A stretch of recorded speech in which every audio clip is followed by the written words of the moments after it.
Hi everyone, so we are back with another paper of JEE Mains 2023. In today's session we will be discussing 13th April morning shift and obviously we will be discussing the chemistry section. ठीक है, तो as discussed in the previous session, again the MCQ part है ना, जो कि section A होता है, that is dominated by inorganic and organic questions as you will see, and जो section B है basically the integer type questions, it is dominated by physical chemistry questions. Paper काफ़ी easy था. some of the questions were directly from the NCERT as you will see, है ना. I will be telling you, जब भी ऐसा कोई सवाल directly NCERT से आएगा तो मैं आपको वहाँ पे पिन पॉइंट करके बता दूंगा, और आप देखेंगे है ना बहुत सारे क्वेश्चन डायरेक्टली NCERT से आए. ठीक है, तो without wasting any time let us move forward. Let us start discussing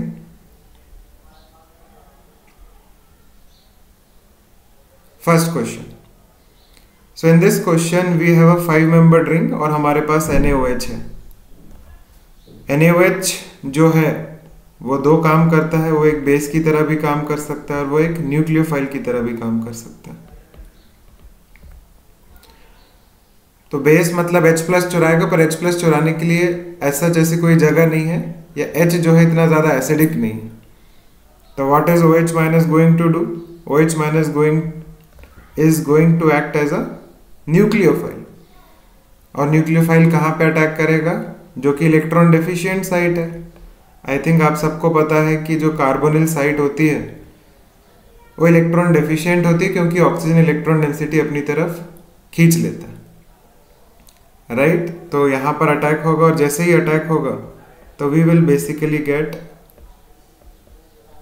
this bond will open up. तो this will be O- and it will be OH, और इस तरीके से. अब ये जो दोनों ऑक्सीजन है वो आपस में लड़ाई करते हैं, है ना. वो कहते हैं कि हमें ऐसे टेट्राहेड्रल फॉर्म में नहीं रहना है. तो ऑक्सीजन जो है वो वापस अपना बॉन्ड क्लोज करेगा, OH- को निकालेगा, तो it wouldn't make sense to do the reaction. Right, तो क्या करता है, जो दूसरा लिविंग ग्रुप है उसको बाहर निकालता है. So what will I get? यहाँ से आपको समझ में आ गया NMe होगा, और क्योंकि इलेक्ट्रॉन डेंसिटी नाइट्रोजन पे आ गई है तो it will have a minus charge.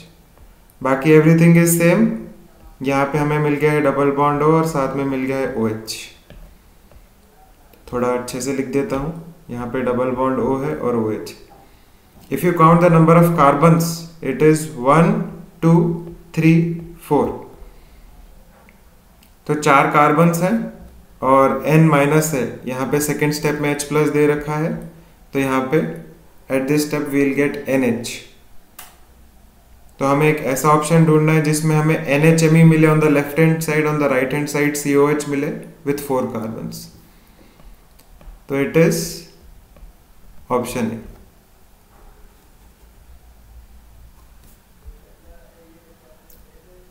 Right, next question. तो ये आया डायरेक्टली NCERT से, है ना. ये हाइड्रोजन चैप्टर का है. यहाँ पे बेसिकली वो बात कर रहा है वाटर को सॉफ्ट करने की, है ना. आई होप यू नो कि वाटर कैन बी हार्ड और सॉफ्ट.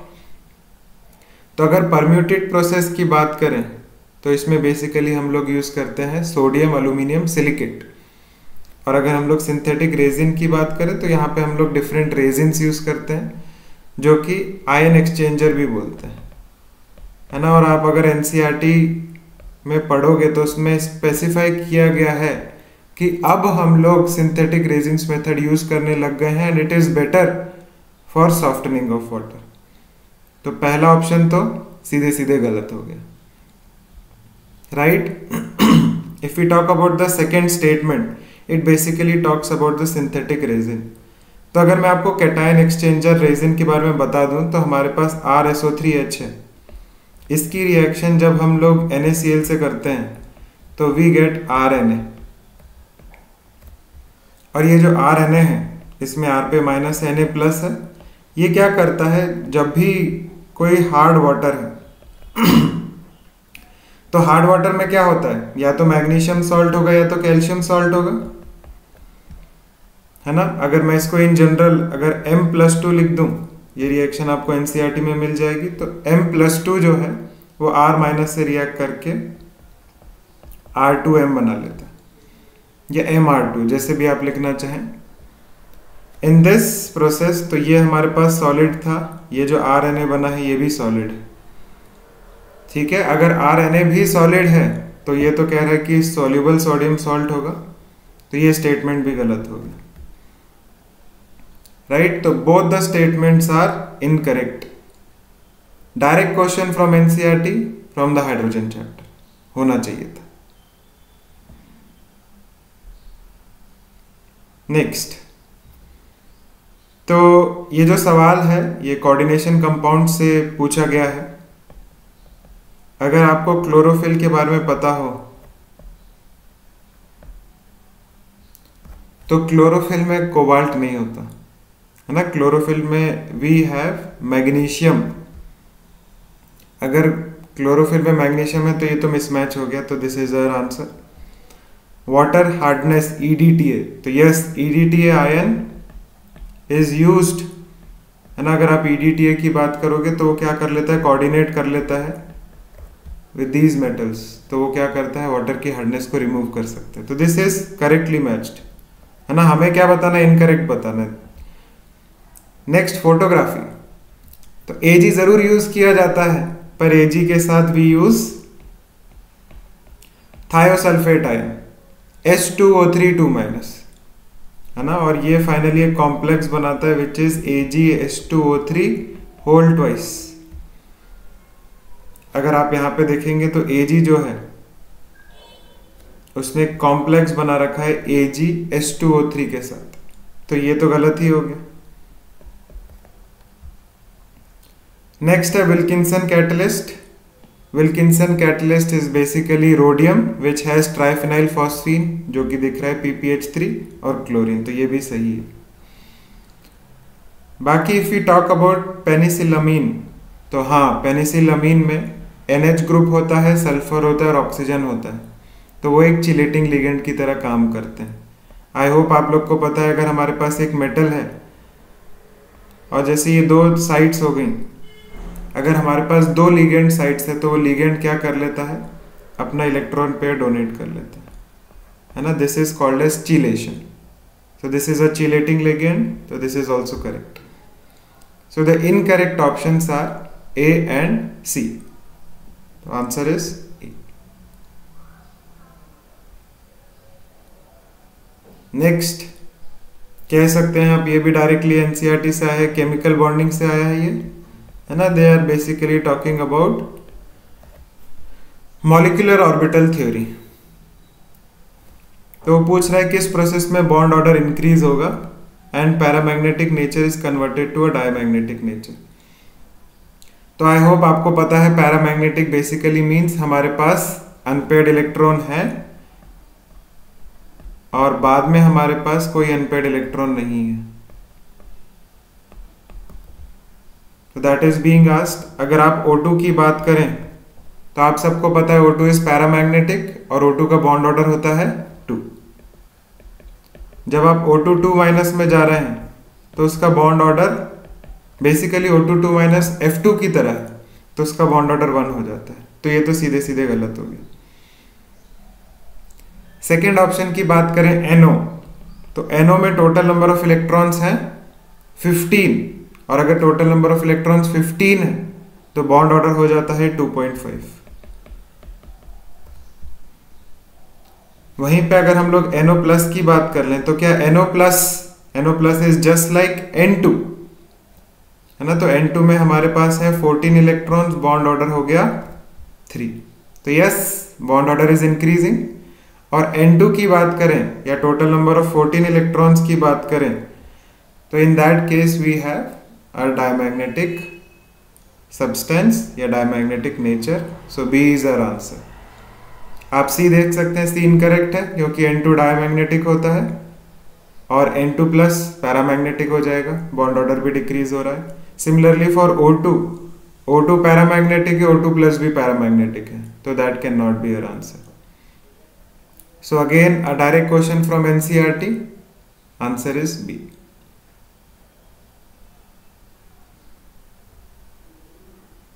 नेक्स्ट, अगर हम लोग बोराजीन की बात करें तो borazine is basically inorganic benzene. ये क्वेश्चन है पी ब्लॉक का and this is basically 13th group. हम लोग बात कर रहे हैं बोरॉन फैमिली की। Borazine is inorganic benzene. Benzene normally कैसा दिखता है? It looks like a 6 member ring with double bonds, है ना? तो बोराजीन भी वैसे ही है, बस यहां पर क्या होता है, बी एंड बी बॉन्ड्स होते हैं, right? B and B bonds होते हैं और सबसे एक एक हाइड्रोजन कनेक्टेड है। Yes, there is a charge. अगर हम चार्ज की बात करें तो नाइट्रोजन इलेक्ट्रॉन पेयर डोनेट करता है तो it is plus, boron accept करता है तो minus. So this is the structure of borazine. तो बेंजीन बात कर ले या बोराजीन बात कर ले, इलेक्ट्रॉनिक डीलोकलाइजेशन तो है ही, रेजोनेंस तो है ही। बनाना बॉन्ड तो नहीं दिख रहा है ना? आपको पता है बनाना बॉन्ड तो डाइबोरेन में होता है, B2H6, जिसका स्ट्रक्चर भी मैं बना देता हूं। It looks like this. ये है बनाना, है ना? वो कहां से बनाना है? वो तो बनाना नहीं है। तो we got our answer, it is B, है ना? इनकरेक्ट ऑप्शन पूछा गया है तो इनकरेक्ट ऑप्शन तो बी ही है।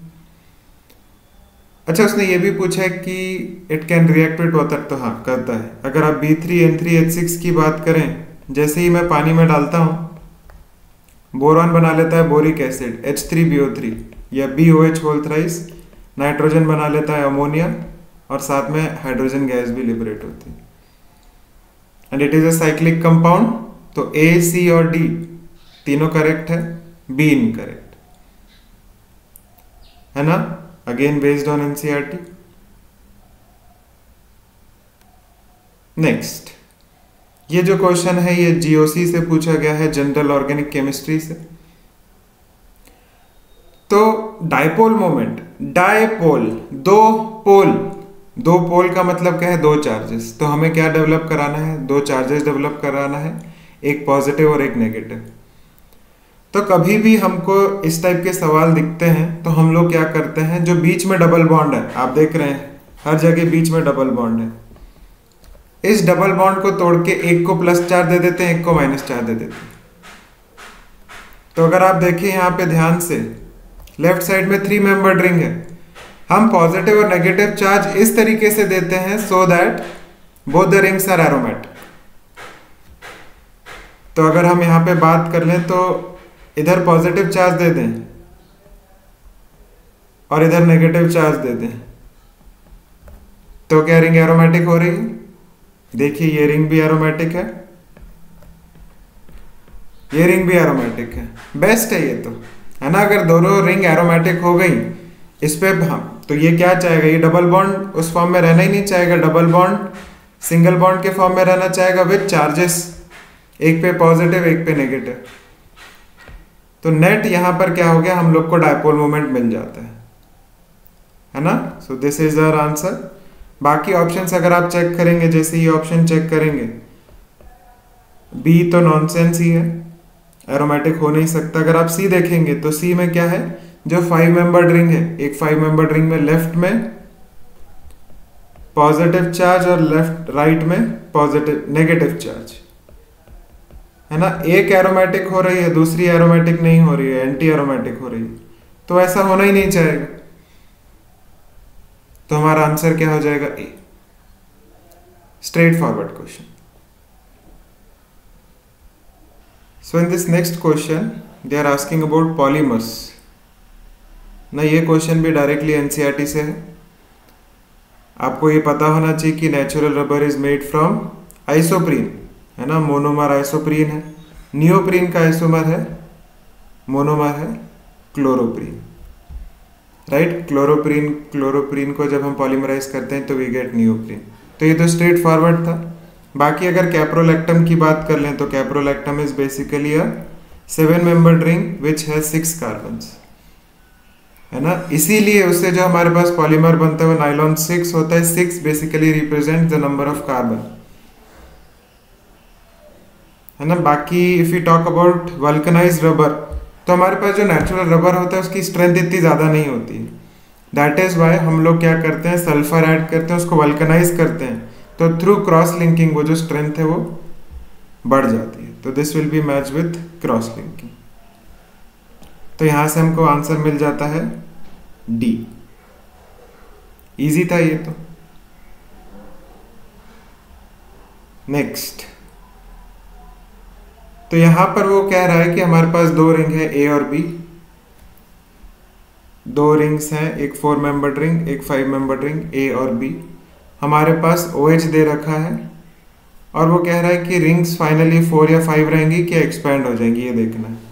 तो अगर आप OH को देखें तो OH H+ के पास जाएगा, H+ लेने, तो हम लोग को क्या मिल जाएगा, the first step would be कि हमें मिल जाएगा यहाँ पे OH2+ और यहाँ पे एक ऐसी 5 मेंबर्ड रिंग। और OH2+ क्या है, पानी है, तो पानी निकलेगा। जैसे ही पानी निकलेगा तो मेरे को मिल जाएगा एक कार्बोकैटायन। और 4 मेंबर्ड रिंग अनस्टेबल है, तो वो क्या करेगा, रिंग एक्सपैंड करेगा, रिंग एक्सपेंशन होगा। तो इन the next step what I will get is, है ना, इसके आगे मैं यहाँ कंटिन्यू कर रहा हूँ, तो what I will get is a 5 membered ring like this, और पॉजिटिव चार्ज यहाँ 2 डिग्री कार्बन पे, 2 डिग्री कार्बन पे पॉजिटिव चार्ज उतना स्टेबल नहीं है। तो अगर ये हाइड्राइड शिफ्ट हो जाए तो पॉजिटिव चार्ज किस पे आ जाएगा, अब थोड़ा इसको ढंग से लिख लूँ मैं, तो क्या पॉजिटिव चार्ज इस पॉइंट पे आ जाएगा, है ना, 3 डिग्री कार्बन पे। तो कहना इससे मेरे पास ऐसा कुछ हो जाएगा, है ना। और 5 मेंबर्ड रिंग्स ऑल्दो स्टेबल है, पर 6 मेंबर्ड रिंग बन तो सकती है। तो जैसे ही ये एक्सपैंड होगी तो हमारे पास क्या होगा, ये वाली तो 5 की 5 ही है, ये वाली 6 बन गई है,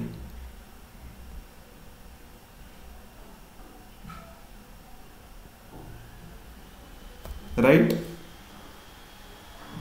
तो इस तरीके से हमको कुछ मिल रहा है और पॉजिटिव चार्ज यहाँ पर है। तो ये जो रिंग है ये एक स्पाइरो रिंग है ना। जब भी सारे कार्बन एक ही जगह फ्यूज हो जाएंगे तो उसे स्पाइरो बोलते हैं। बेटर ये होगा कि ये भी एक्सपैंड हो जाए, है ना। तो लेफ्ट वाली भी अगर एक्सपैंड हो जाएगी तो हम लोगों को ऐसा कुछ मिल जाता है।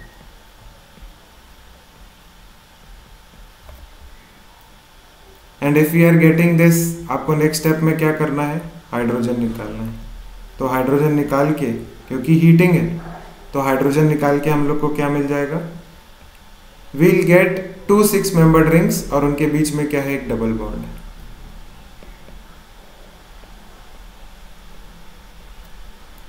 This is our final product. Okay, तो the answer is finally both the rings will become 6 membered rings. Clear?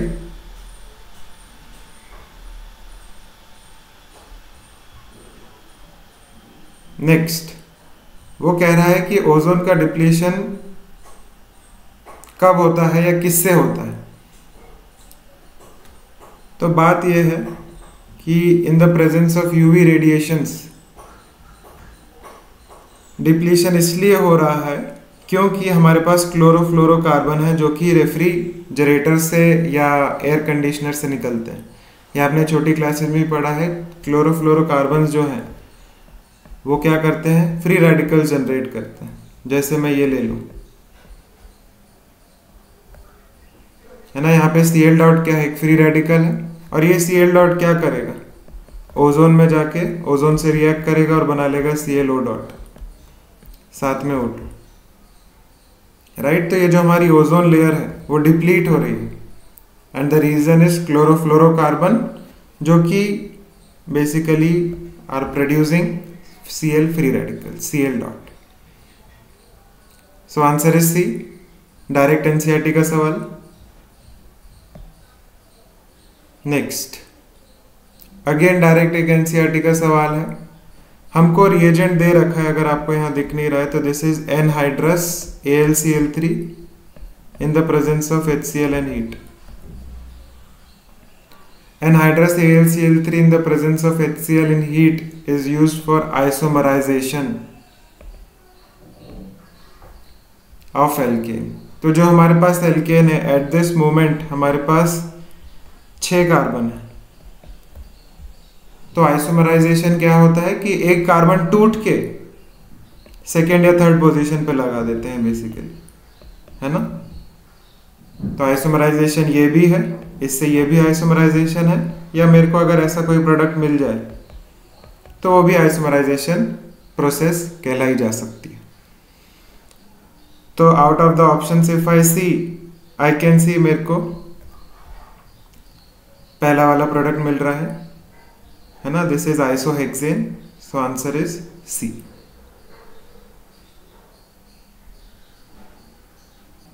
Next जो क्वेश्चन है उसमें वो कह रहा है कि हमारे पास 2 मिथाइल प्रोपाइल ब्रोमाइड है और इसकी रिएक्शन हम लोग 2 रिएजेंट से कर रहे हैं। एक बार रिएजेंट है C2H5O- और एक बार रिएजेंट है C2H5OH। तो प्रोडक्ट क्या होगा और मैकेनिज्म क्या होगा। तो सबसे पहले आपको ये समझना है C2H5O- क्या है, हार्ड न्यूक्लियोफाइल है। और कोई भी हार्ड न्यूक्लियोफाइल क्या करता है, SN2 रिएक्शन करेगा, रीअरेंजमेंट करने का कोई चांस ही नहीं है ना। तो यहाँ पर क्या मिल जाएगा,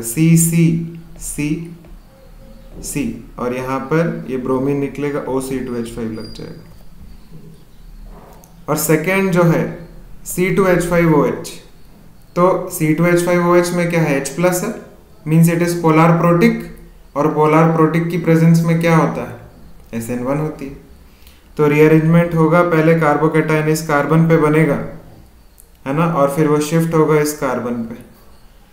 तो आई होप आपको ये समझ में आ गया है कि हम लोगों को जो प्रोडक्ट मिलेगा उसमें C2H5 बीच वाले कार्बन पे होगा। तो SN2 एंड SN1 पहली वाली ऊपर वाला जो प्रोडक्ट है ये क्या है, आइसोब्यूटाइल ग्रुप है, और नीचे वाले में ये क्या है, टेरिशियरी ब्यूटाइल ग्रुप। तो answer is A itself, right.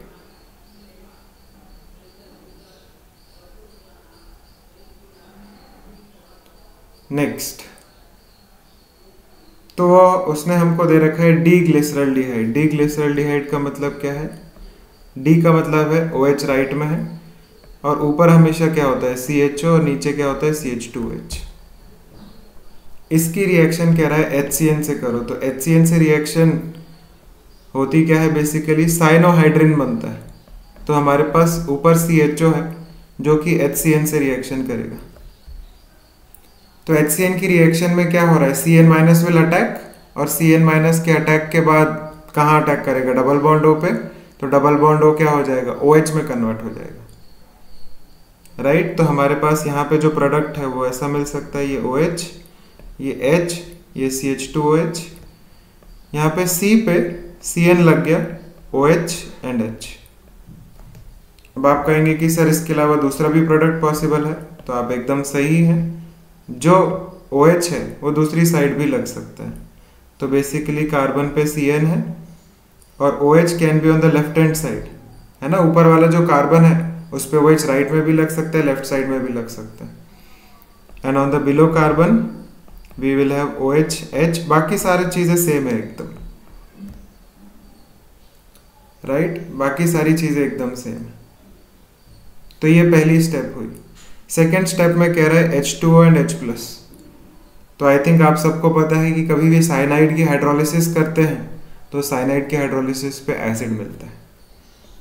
तो हमारा जो पहला प्रोडक्ट है वो क्या हो जाएगा, ये COH, OH, H, H, OH, CH2OH, और राइट हैंड साइड वाला जो प्रोडक्ट है वो जाएगा OH, H, H, OH, CH2OH और COH, राइट। एक सेकेंड स्टेप के प्रोडक्ट हुए।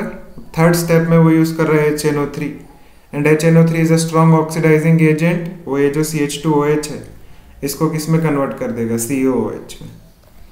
तो बेसिकली हमको जो 2 फाइनल प्रोडक्ट मिलेंगे, ध्यान से सोचिए, ऊपर भी COH और नीचे भी COH, राइट। तो ऊपर COH, नीचे COH, HH, OH। और दूसरा जो प्रोडक्ट है वो भी ऐसे ही है, COH, COH, OHH HOH। तो इसमें जब आप ध्यान से देख रहे हैं तो क्या आप देख पा रहे हैं जो लेफ्ट वाला प्रोडक्ट है, ये वाला जो प्रोडक्ट है, this is a meso product, है ना, क्योंकि हमें प्लेन ऑफ सिमेट्री बीच में ही दिख रही है। तो this is a meso product which is optically inactive, और ये जो प्रोडक्ट है this is second one, this is optically active.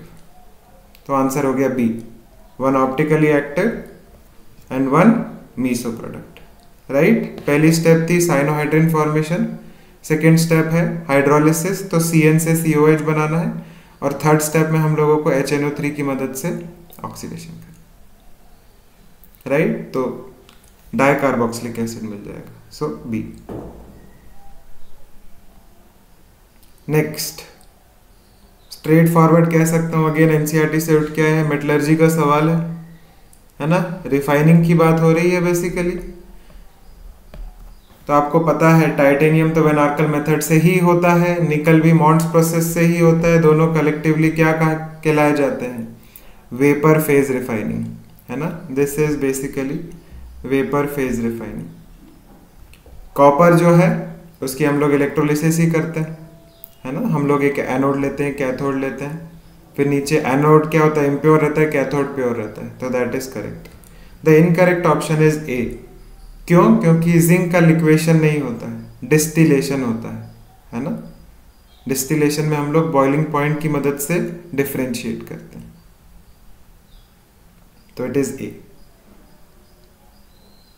Next फिर से एकदम सिंपल सवाल, ClF5P ब्लॉक का सवाल है, केमिकल बॉन्डिंग का भी कह सकते हैं, डायरेक्ट NCERT से उठ के आया है।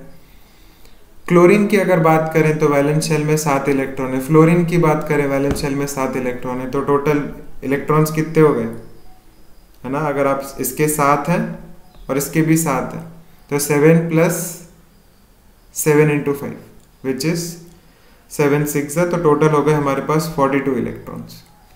अगर हम 42 इलेक्ट्रॉन्स की बात करें तो हाइब्रिडाइजेशन निकाल लेते हैं। कभी भी हाइब्रिडाइजेशन निकालने के लिए हम लोग क्या करते हैं, number of bond pair and lone pair count करते हैं। तो जब 8 से डिवाइड करता हूं तो मुझे पता चल जाएंगे 5 बॉन्ड पेयर है, 2 से डिवाइड करता हूं तो मिल जाएगा लोन पेयर। तो ये इसका हाइब्रिडाइजेशन हो गया sp3d2, है ना, क्योंकि टोटल स्टेरिक नंबर क्या हो गया 6 हो गया, तो हाइब्रिडाइजेशन बिकम्स sp3d2। स्ट्रक्चर की बात करें तो हमारे पास क्या है, क्लोरीन बीच में रखना है और 5 बॉन्ड बनाने हैं, 4 तो प्लेन में बना दूंगा, एक ऊपर बना दिया, है ना, और एक क्या हो गया लोन पेयर हो गया। तो दिस इज स्क्वायर, और ऊपर से क्या मिल रहा है, पिरामिड मिल रहा है, तो square pyramidal geometry, square pyramidal BB है CB है, but ClF5 is actually a liquid, gas नहीं होती, it is a liquid, so answer is C। So in the next question it is saying BOH whole twice is reacting with SROH whole twice to yield an ionic salt। अगर मैं BOH whole twice की बात करूं तो क्या ये amphoteric होता है, और अगर मैं SROH की बात करूं तो ये क्या है, एल्कलाइन,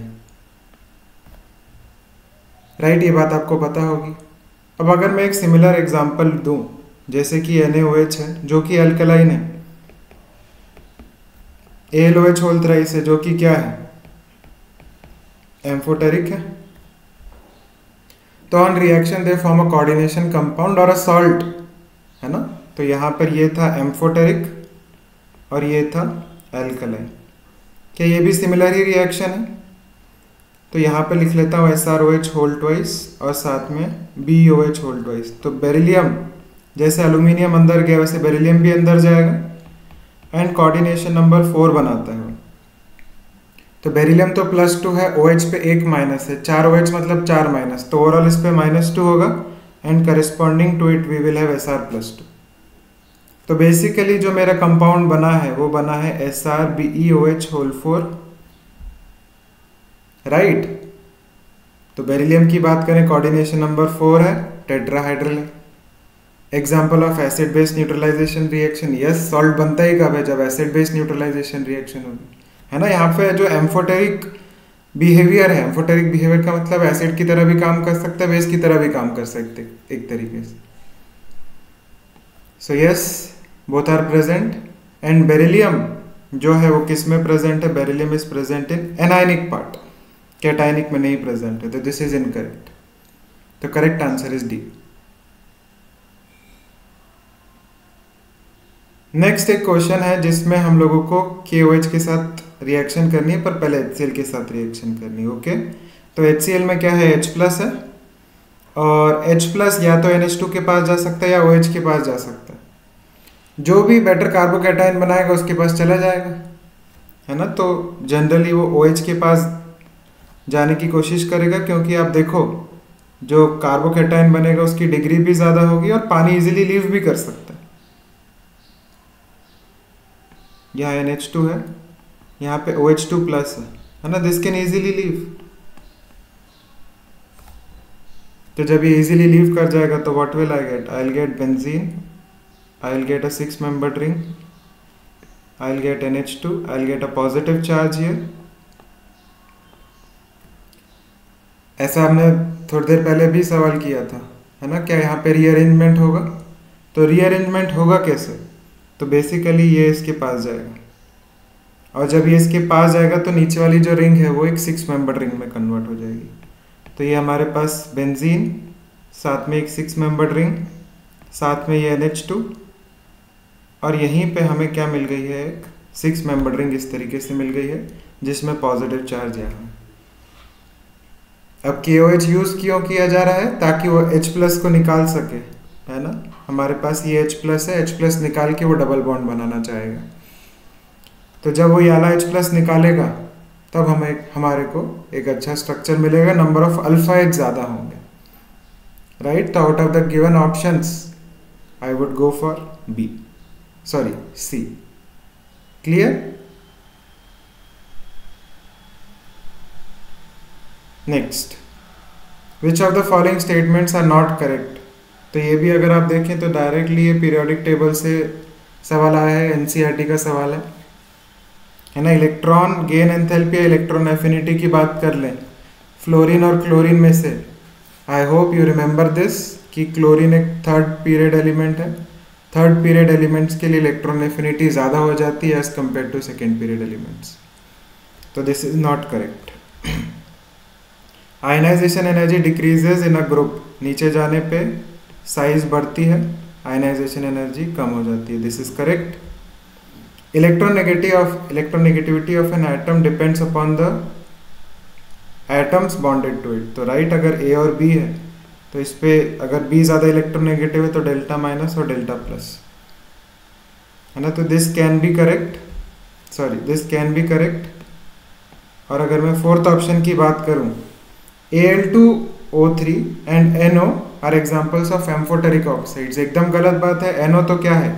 एक न्यूट्रल ऑक्साइड है, तो ये इनकरेक्ट है, राइट। तो answer should be A and D, पर ऐसा कहीं आंसर था नहीं, तो B तो कभी हो नहीं सकता है, तो JE ने ACD दिया था, है ना, पर वो आंसर गलत है। Answer should be A and D only, this was bonus.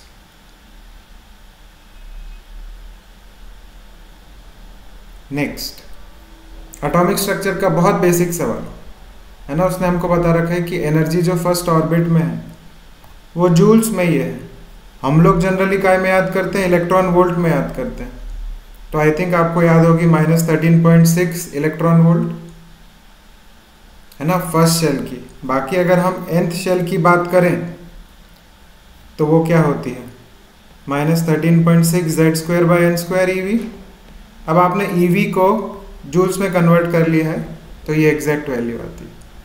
फ़र्क नहीं पड़ता, मेरे को क्या देखना है, मेरे को बस ये देखना है कि जो हमारी एनर्जी है nth शेल में वो इन्वर्सली प्रोपोर्शनल है n² के। तो अगर आप थर्ड ऑर्बिट में जा रहे हो तो E3 क्या हो जाएगा? इट विल बी 1/9 टाइम्स, है ना। तो हमारा आंसर हो जाएगा 1/9 times. Clear? Next, in this question they are asking कि when a lyophilic salt is added to a lyophobic salt, तो लायोफोबिक फोबिक मतलब फियरिंग, तो सॉल्वेंट फियरिंग होगा ये, है ना। And if you talk about lyophilic it will be solvent loving. तो जब इन दोनों को मिक्स कर दिया जाता है तो लायोफोबिक क्या है, मान लो एक तरीके से इंट्रोवर्ट है ना, और जो सॉल्वेंट लविंग है वो एक एक्सट्रोवर्ट है। तो इंट्रोवर्ट कैसे अंदर रह जाते हैं, है ना, एक्सप्रेस नहीं कर पाते हैं, तो ये क्या होगा, अगर सपोज कर लो ऐसा है तो ये लायोफोबिक हो गया, और ये पूरा क्या हो गया, लायोफिलिक हो गया, है ना। तो लायोफिलिक जो है वो क्या कर लेगा, उसको बचा लेगा लायोफोबिक को। तो लायोफोबिक अंदर है मस्त, है ना, अंदर ये जो मान लो येलो कलर का है वो क्या है, लायोफोबिक है। तो lyophobic is inside, lyophilic is outside. तो लायोफिलिक जो है वो एक फिल्म बना लेता है ओवर लायोफोबिक सॉल, राइट, ताकि उसको इंटरेक्ट ना करना पड़े। So it is D. Next, the pair of lanthanides in which both elements have high third ionization energy। ठीक है, तो बेसिकली इलेक्ट्रॉनिक कॉन्फ़िगरेशन लिख लेते हैं। यूरोपियम का होता है जेनॉन 4f7 6s2, गैडोलिनियम होता है इसमें एक एक्स्ट्रा इलेक्ट्रॉन, तो जेनॉन 4f7 5d1 6s2। ईट्रिबियम की बात कर लेते हैं। ईट्रिबियम होता है जेनॉन 4f14 6s2। ईट्रिबियम से एक ऊपर होता है ल्यूटेशियम Lu, है ना। तो जैसे उसमें भी क्या किया मैंने, गैडोलिनियम में एक इलेक्ट्रॉन ऐड करने के लिए उसको डी में इलेक्ट्रॉन ऐड किया। Similarly I would write xenon 4f14 5d1 और 6s2, राइट। डायस्पोरियम की भी बात कर लें, dy, तो ये एकदम अलग है। डायस्पोरियम होता है xenon 4f10 6s2। So highest third ionization energy का मतलब है कि पहले दो इलेक्ट्रॉन तो इजीली निकल गए, अब जब तीसरा निकालने जाओगे तो बहुत दिक्कत होगी, है ना। तो ऐसा किस में होता है, जब हम लोगों को तीसरा इलेक्ट्रॉन जो निकालना है वो या तो हाफ फील्ड से निकालना हो या फुल फील्ड से निकालना। तो देखो मान लो कि ये दो इलेक्ट्रॉन इजीली निकल गए, फिर ये जो तीसरा इलेक्ट्रॉन है वो F7 से निकालना है। F7 इज हाफ फील्ड, तो उसे निकालने में बहुत दिक्कत होगी। सिमिलरली ईट्रिबियम में भी क्या है 4f14, मतलब फुल फील्ड सबशेल से निकालना है, तो बहुत दिक्कत होगी।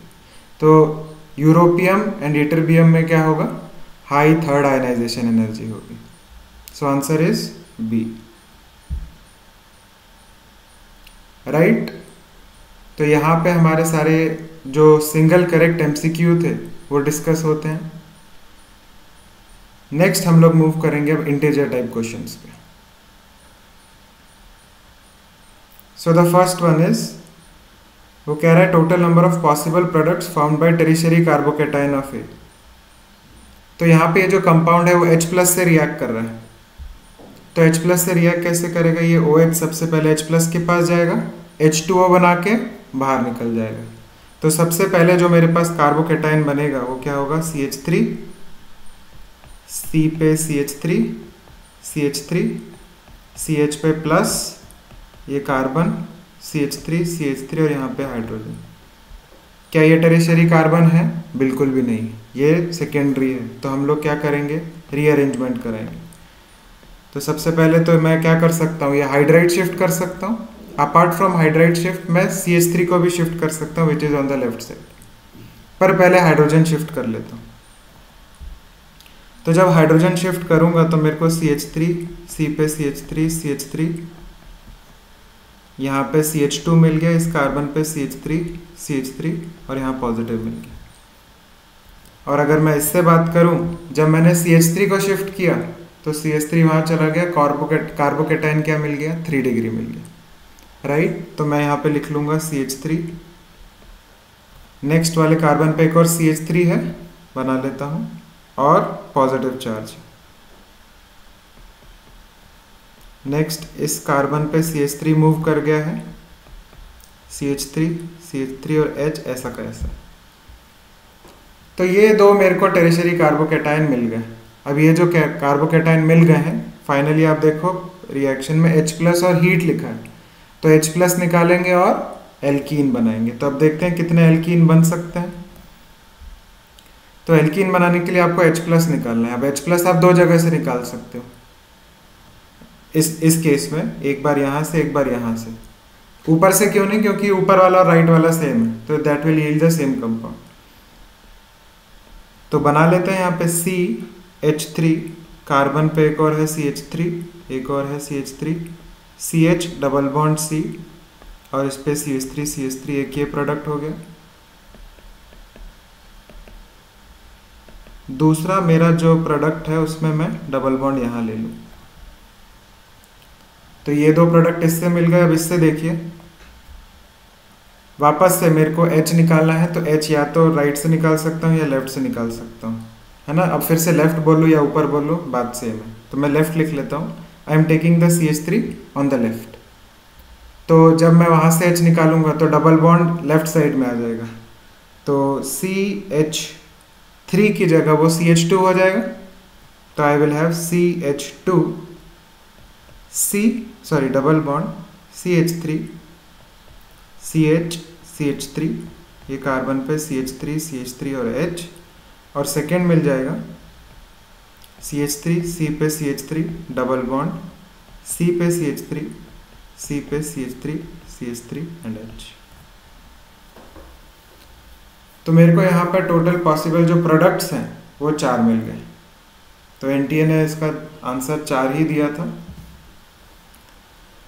तो यहाँ पर उन लोगों ने ये कंसिडर नहीं किया है कि कोई प्रोडक्ट ऑप्टिकली एक्टिव है कि नहीं, है ना। पर अगर आप ऑप्टिकल एक्टिविटी भी कंसिडर करेंगे तो यहाँ पे सिर्फ जो फोर्थ वाला है एकदम नीचे वाला, ये वाला जो कार्बन है, ये ऑप्टिकली एक्टिव है ना। मैं हाईलाइट भी कर देता हूँ इसको, ये कार्बन ऑप्टिकली एक्टिव है। तो यहाँ पर इसके 2 पॉसिबल प्रोडक्ट होने थे। आंसर शुड हैव बीन 4, पर NTA ने क्या जवाब दिया था? It had given the answer should have been 5, but NTA gave as 4.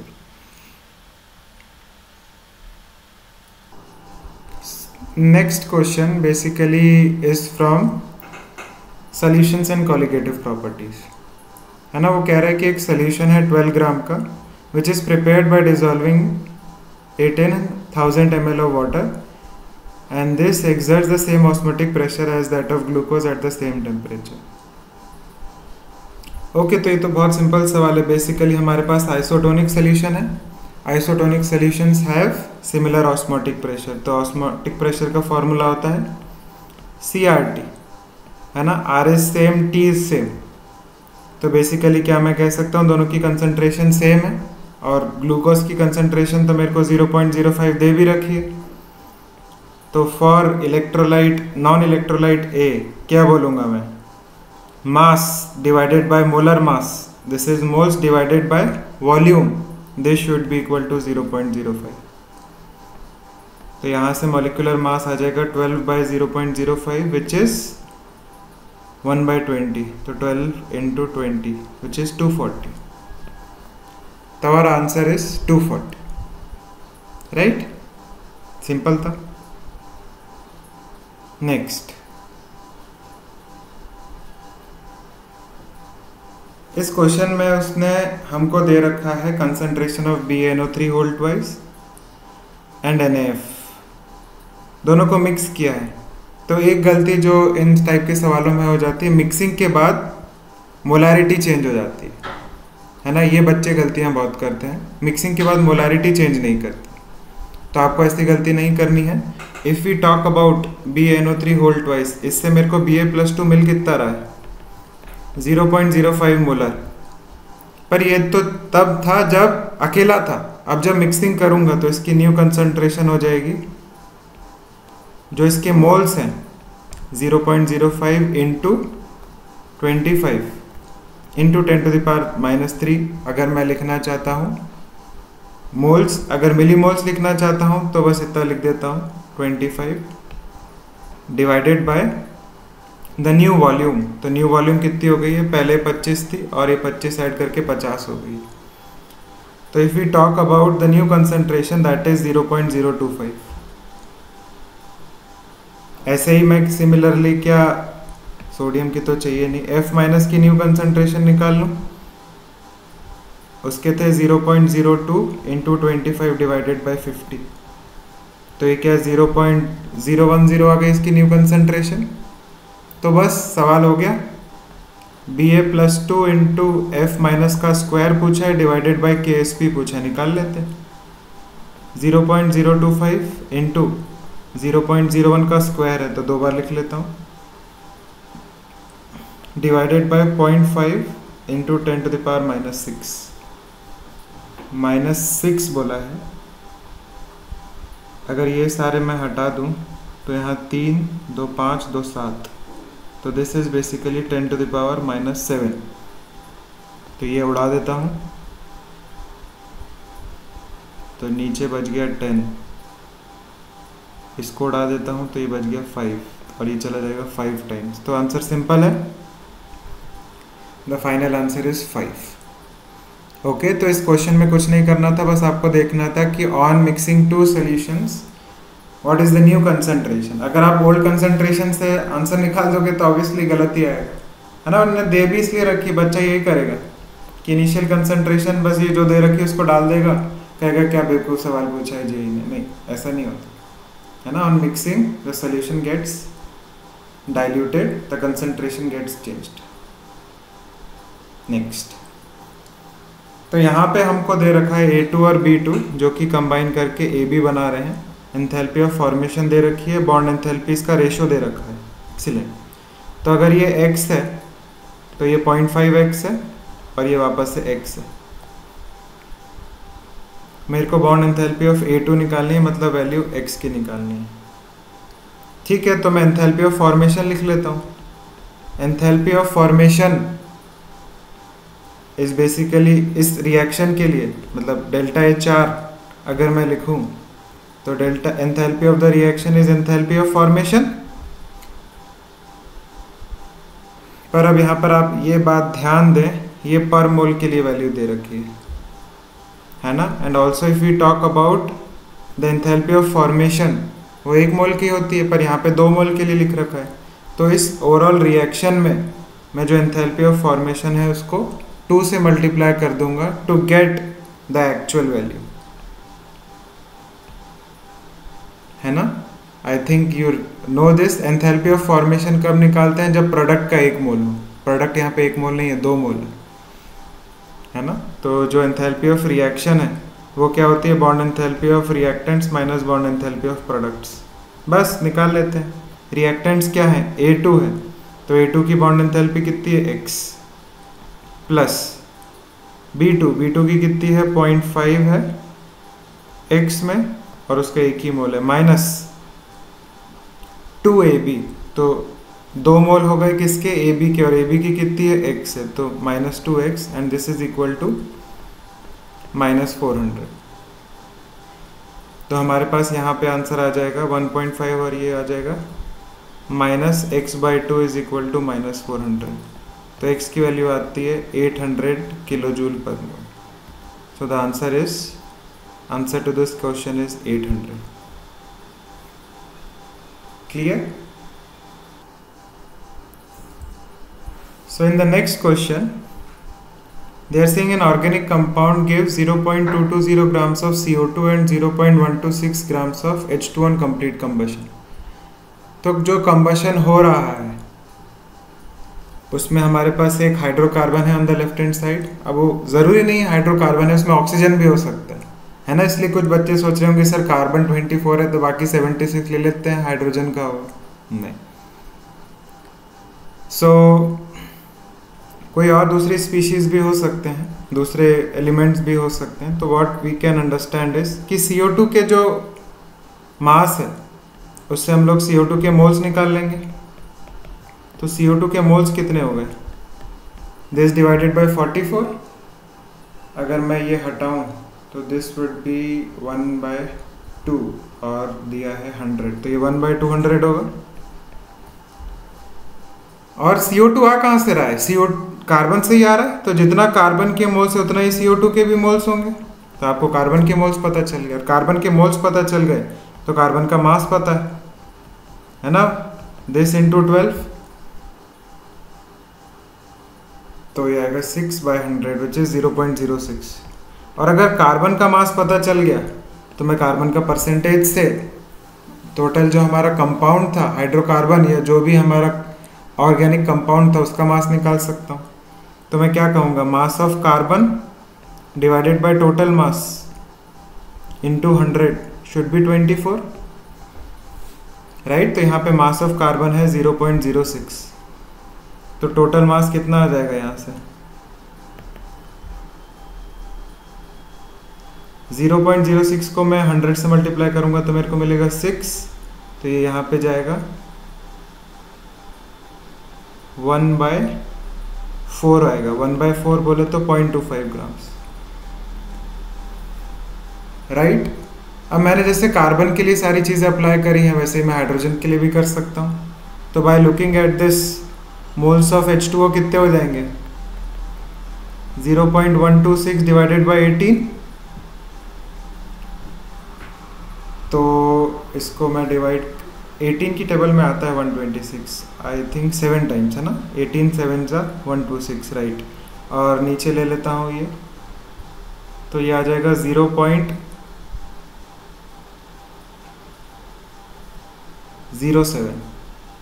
है ना, दिस वुड बी 0.07 ग्राम्स, 0.07 और 0.007 मैंने 1000 लिया है तो 7 0.007। तो मेरे को ये पता चल गया मोल्स ऑफ H2O। तो यहाँ से मैं क्या बोल सकता हूँ, मोल्स ऑफ H कितने होंगे, H उसके डबल है ना, 1 मोल H2O में 2 मोल H है, तो moles of H2O would be 2 × 0.007।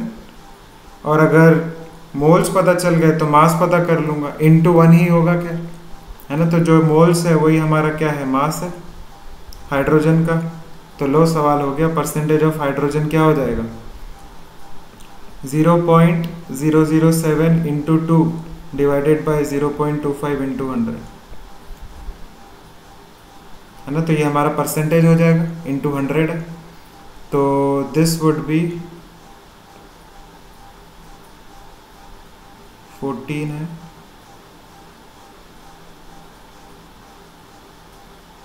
और ये हो जाएगा 25 से काटूँ तो 25 4 जा 24, 25 10 जा 7 2 जा 14, 14 4 56, 56/10 इज 5.6।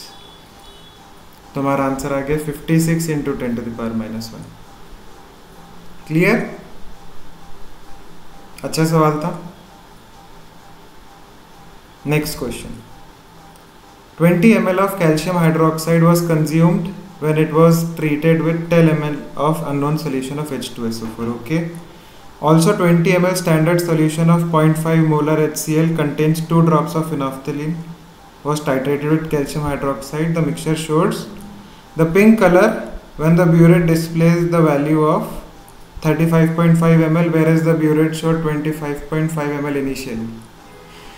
बेहतरीन सवाल, देख के छोड़ने वाला सवाल है ना। अगर आपको ऑप्शन दिया गया है कि हमको 10 में से 5 ही करने, तो ये सवाल बिल्कुल नहीं करना। मैं करके दिखाऊंगा आपको, पर आपको बिल्कुल नहीं करना है। You should learn the art of leaving, किसको छोड़ना है किसको करना है। तो सबसे पहले देखो 25.5 ml था, अब 35.5 हो गया है, मतलब वॉल्यूम कितनी हो गई है 10 ml है एक्चुअली, है ना। आपने ब्यूरेट देखी होगी, इस पर रीडिंग लिखी होती, तो पहले रीडिंग 25.5 थी, मतलब जब चालू किया था, खत्म पे 35.5 है, तो actual volume use is 10 ml only, right. तो कैल्शियम हाइड्रोक्साइड की इतनी वॉल्यूम हमने यूज़ करी है और उसको ट्रीट किया था एक स्टैंडर्ड सोल्यूशन के साथ 0.5 ml ऑफ HCl।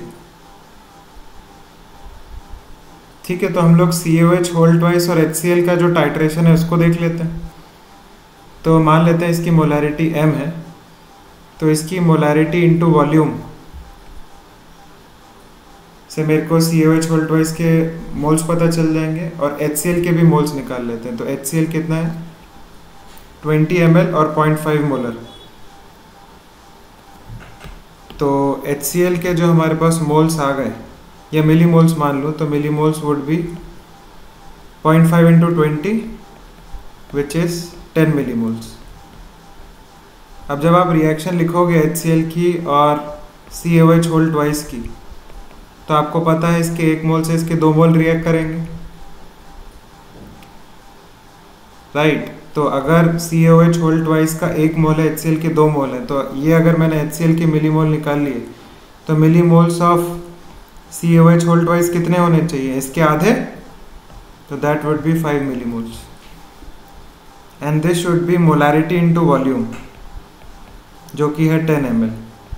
तो यहाँ से मेरे को सीधे सीधे मोलैरिटी पता चल गई इसकी 0.5 मोलर। एक्सीलेंट। तो मेरे को पहला डेटा पता चल गया 0.5 मोलर है CaOH होल ट्वाइस की मोलैरिटी। अब मैं ये पहला डेटा यूज़ कर लूँगा, ये मेरे को कैल्शियम हाइड्रोक्साइड पता है ना 0.05 मोलर है। अब calcium hydroxide CaOH whole twice की बात करें और H2SO4 की बात करें, दोनों के पास 2H प्लस और 2H माइनस है, तो दोनों 1:1 के रेशो में रिएक्ट करेंगे। तो आई कैन से 20 इंटू 0.05 है ना, 20 इंटू 0.05, ये क्या हो गए 20 into 0.05 is the millimoles of calcium hydroxide. और इसकी बात कर लें तो this is 10 into the molarity. I am sorry, मैं 0.05 लिख दिया, 0.5 है ना, दिस इज 0.5।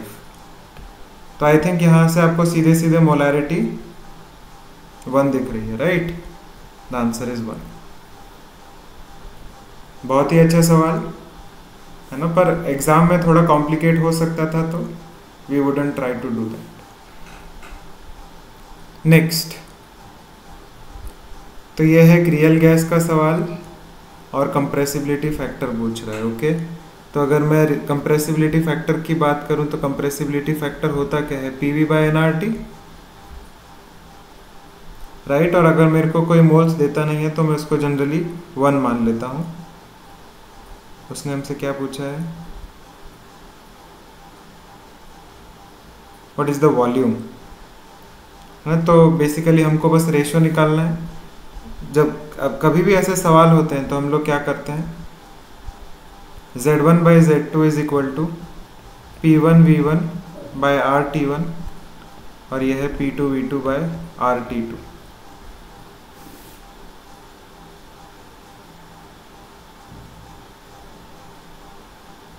तो हमसे V2 पूछा गया है, Z1 की वैल्यू है 1.07, ये है 1.14, ठीक है।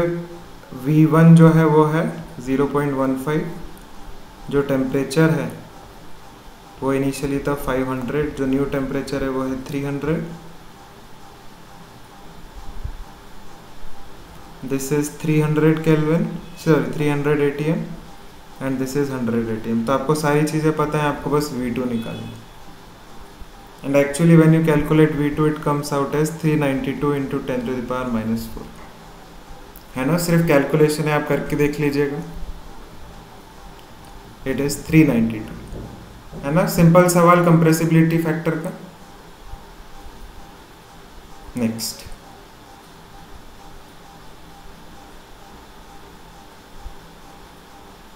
तो वो कह रहा है T 87.5 is the time required to undergo 87.5% completion and T 50 is the time required to complete 50%। First order की बात हो रही है भाई। फर्स्ट ऑर्डर के लिए तो लाइफ बहुत सिंपल हो जाती है। कह रहा है दोनों का रेशियो बताओ। तो अगर मैंने A से स्टार्ट किया है, A से A/2 में जा रहा हूँ, A/2 से A/4 में जा रहा हूँ, A/4 से A/8 में जा रहा हूँ, क्या आपको पता है अगर ये T½ है तो ये भी T½ है, ये भी T½ है, राइट। ये कितना परसेंट हुआ, ये 50% डिसोसिएशन हुआ। यहाँ से यहाँ कितना हुआ, 3/4 डिसोसिएट हो गया, मतलब 75 हो गया। यहाँ से यहाँ देखो 1/8 बचा है, तो 7/8 बचा, 7/8 रिएक्ट कर चुका है, और 7/8 इंटू 100 कितना आएगा, it will exactly come out as 87.5। तो 87.5% कितनी देर में हुआ, 3 T½ में हुआ, है ना। यहाँ लिख देता हूँ T 87.5 इज 3 T½ और ये है T 50 इज बेसिकली T½ तो x की value we will get as directly 3। दोनों को डिवाइड करोगे, you will get answer as 3। तो नेक्स्ट क्वेश्चन कह रहा है KMnO4 is titrated with ferrous ammonium sulphate hexahydrate in presence of H2SO4। So बेहतरीन एक रिएक्शन हो रही है और हम लोगों को प्रोडक्ट्स भी नहीं बताए गए हैं, तो हम लोगों को प्रोडक्ट सोचने हैं, है ना। अगर आपको इसमें थोड़ा भी डाउट है तो ये आपको छोड़ के आना चाहिए था एग्जाम में, है ना। You had different 5 questions which you could have attempted. तो क्या हो रहा है, KMnO4 है, KMnO4 की रिएक्शन मेरे को करनी है FeSO4 NH4 whole twice SO4.6H2O से, और इसके साथ है H2SO4। ये मेरी रिएक्टेंट साइड हुई है। प्रोडक्ट साइड के बारे में सोचिए, आयरन जो है वो +2 में था और KMnO4 ऑक्सीडाइजिंग एजेंट है, तो उसको ऑक्सीडाइज करके +3 में भेज देगा, तो मिल जाएगा मेरे को Fe2SO4 होल थ्राइस। तो अगर आप इसके एन फैक्टर की बात करोगे तो 1 है, तो आप कहोगे 1 क्यों है सर, अमोनिया भी तो है। तो अमोनिया का ऑक्सीडेशन नहीं होता, वो ऐसा कैसे ही बैठा रहता है। साथ में Mn जो है वो +7 में था, H2SO4 एसिडिक मीडियम है, तो Mn किस में जाएगा, +2 में जाएगा, तो वो SO4 लेके बैठ जाता है ना। और सिमिलरली K2SO4 भी है, क्योंकि पोटेशियम क्या करेगा अकेले बैठ के, और फाइनली +H2O। तो ये हमारी रिएक्शन है। तो इसका एन फैक्टर मेरे को पता है, अगर मैं इसका भी एन फैक्टर पता कर लूँ तो वो भी पता है 5 है। आपको पता है जब इसको बैलेंस करना होगा ऑक्सीडेशन नंबर मेथड से, तो हम ये लोग क्रॉस मल्टीप्लाई कर देते हैं चेंजेस। तो क्रॉस मल्टीप्लाई करने के लिए यहाँ पे 1 आएगा, यहाँ पे 5 आएगा, है ना। पर सवाल में मेरे को 2 मॉलिक्यूल दे रखा है, तो मैं अगर 2 और 10 लिख लूँ तो आई थिंक आपको कोई इशू नहीं होगा, है ना। अब मेरे लिए लाइफ थोड़ी आसान हो जाएगी, मैं बैलेंस कर लूँगा। तो KMnO4 2 है, तो यहाँ पे K2SO4 का 1 मोल आ गया, ये बैलेंस हो गया। Mn कितने हैं लेफ्ट हैंड साइड में, 2 हैं, तो राइट हैंड साइड में भी 2 हो गए, बैलेंस हो गए। Fe कितने हैं लेफ्ट हैंड साइड में, 10 हैं, तो यहाँ पे 5 आ गए, बैलेंस हो गए। अमोनिया कितने हैं, 20 है लेफ्ट हैंड साइड में, तो राइट हैंड साइड में भी 20 करने के लिए 10 लिख देता हूँ, बैलेंस हो गए, राइट। अब बचा H2SO4, तो आप राइट साइड में H2SO4 गिन लीजिए। तो यहाँ से आए हैं 15, और यहाँ से 10, 25 और 2 27 और 1 28, और यहाँ से आप देख पा रहे हो ये हैं 20, 28 चाहिए, मतलब यहाँ पे 8 H2SO4 हो गए। तो लेफ्ट हैंड साइड पूरी बैलेंस हो गई, अब मेरे को सिर्फ H2O बचा है।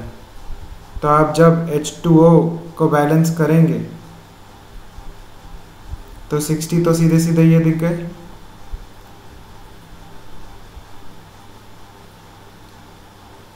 अमोनिया बैलेंस हो चुका है, यहाँ से 16 है, तो नहीं, हाइड्रोजन 16 है, H2 8 ही है, तो 60 + 8 68 है ना। तो यहाँ पे आंसर आ जाएगा 68 H2। आप देख लीजिए पूरी रिएक्शन बैलेंस्ड होगी, है ना। तो यहाँ पे जो आंसर है वो है 68। Excellent question, right. Then the final question, it says a metal surface of 100 centimeter square area has to be coated with nickel layer of thickness 0.001 mm. A current of 2 amperes was passed through a solution of NiNO3 whole twice for x seconds to coat the desired layer. ठीक है, तो सवाल ये है electrochemistry का, थोड़ा सा हमको लॉजिकली कंसेप्ट यूज़ करना होगा। तो उसने मेरे को क्या कहा है, NiNO3 है, मतलब Ni+2 है, और वो जा रहा है Ni में, तो बेसिकली n फैक्टर 2 है, और कह रहा है करंट दे रखा है मेरे को, x सेकेंड्स पूछा है। ठीक है, तो मेरे को सब पता ही है, basically we'll use first Faraday's law. तो वहाँ से हमको पता है W = ZIT, और I can say W is EIT/96500। आपको क्या निकालना है, ये T निकालना है, जो कि x है, I की वैल्यू कितनी है, 2 है, E की वैल्यू क्या है, E is basically equivalent mass is molar mass by n factor, तो 60/2, तो E भी पता है।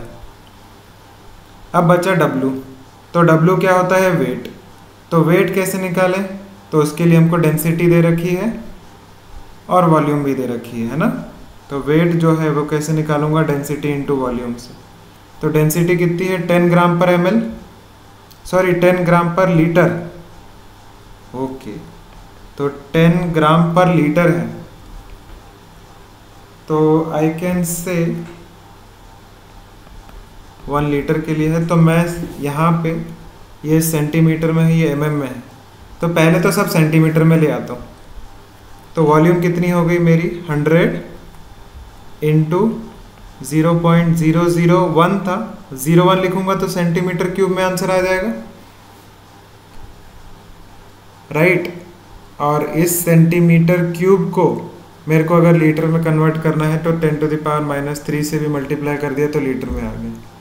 तो वॉल्यूम आ गई है ना, दिस इज इन लीटर्स। इन दोनों को मैं मल्टीप्लाई कर दूंगा तो ओवरऑल मेरे को क्या मिल जाएगा? मास मिल जाएगा,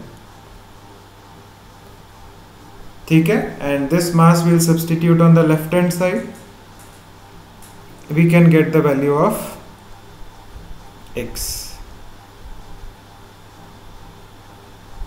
और जैसे ही आप x की वैल्यू निकालते हैं तो it comes out nearly as 161, ठीक है। तो that is all for today's paper. आप देखें इस पेपर में तो जो इंटीजर टाइप क्वेश्चंस आए थे वो काफ़ी ज़्यादा फिजिकल के थे और थोड़े मुश्किल भी थे, है ना। तो आपकी लाइफ आसान इसलिए हो गई क्योंकि जो 20 क्वेश्चंस कंपलसरी थे वो इनऑर्गेनिक और ऑर्गेनिक के थे, जो कि इजी थे वो हमने इजीली कर लिए। एंड जो हमें आर्ट ऑफ लिविंग है वो प्रैक्टिस करना है ना, कौन सा क्वेश्चन छोड़ना है। जैसे ये क्वेश्चन छोड़ सकते थे आप, अगर कॉम्प्लिकेट लगता है ये भी छोड़ सकते थे, ये इजी था ये कर सकते थे, ये इजी था ये कर सकते थे, ये थोड़ा सा कठिन था छोड़ सकते थे, ये कर सकते थे, ये कर सकते थे, ये भी कर सकते थे, ये भी कर सकते थे, ये भी कर सकते थे,